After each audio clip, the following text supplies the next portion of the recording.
तो चुनाव आयोग ने 6 राज्यों और केंद्र शासित प्रदेशों में मतदाता सूचियों की वोटर लिस्ट के लिए समय सीमा को बढ़ा दिया है।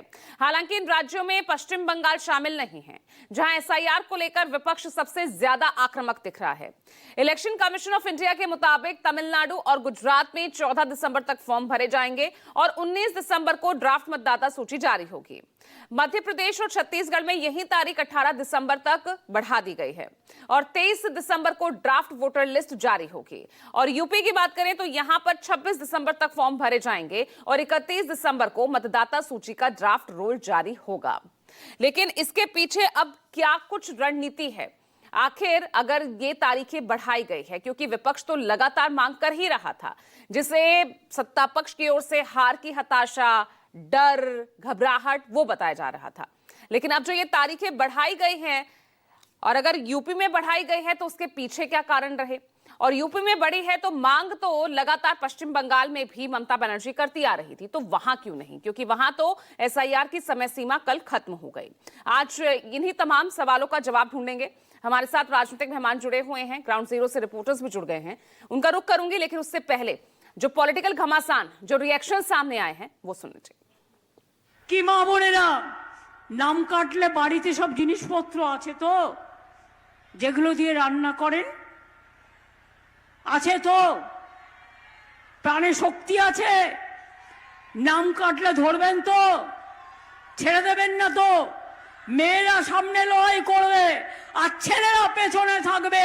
আমি দেখতে চাই মা বোনদের শক্তি বড় না বিজেপির শক্তি বড়। আমরা দেখতে চাই, বাংলা দেখতে চাই। और बंगाल में डिटेंशन कैंप की कोई जरूरत नहीं होगा। बांग्लादेशी मुस्लिम घुसपैठिया को हम लोग भगा देगा। डिटेंशन कैंप का जरूरत नहीं होगा। हर इंडियन यहाँ रहेगा। वो हिंदू से हो सकता है, मुसलमान हो सकता है, लेकिन बांग्लादेशी मुसलमान एक भी नहीं रहेगा। और डिटेंशन कैंप का कोई जरूरत नहीं है। जिस रास्ता से आया था उस रास्ता से हम लोग निकल देगा। तो कैसे बन सकते हैं घुसपैठिए इस देश में? आपका कानून क्या कह रहा है? आपकी कानून व्यवस्था क्या है? क्या केवल एसआईआर से ही पता चलेगा?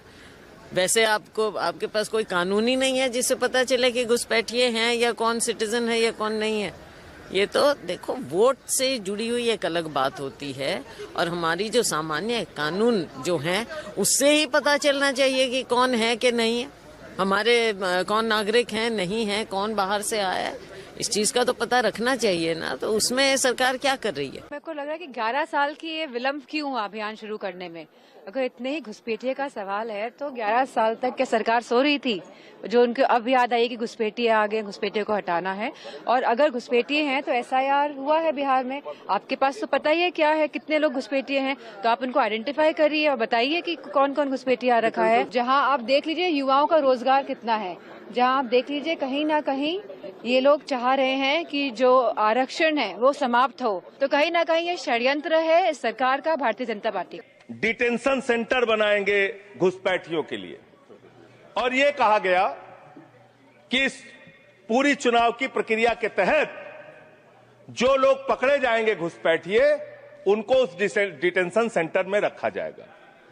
मैं आपके माध्यम से इस सरकार से पूछना चाहता हूं, 11 साल से इस देश में ट्रंप की सरकार तो है नहीं, न बराक ओबामा की सरकार है, न बाइडेन की सरकार है। यहां पर प्रधानमंत्री नरेंद्र मोदी जी हैं और गृह मंत्री अमित शाह जी हैं।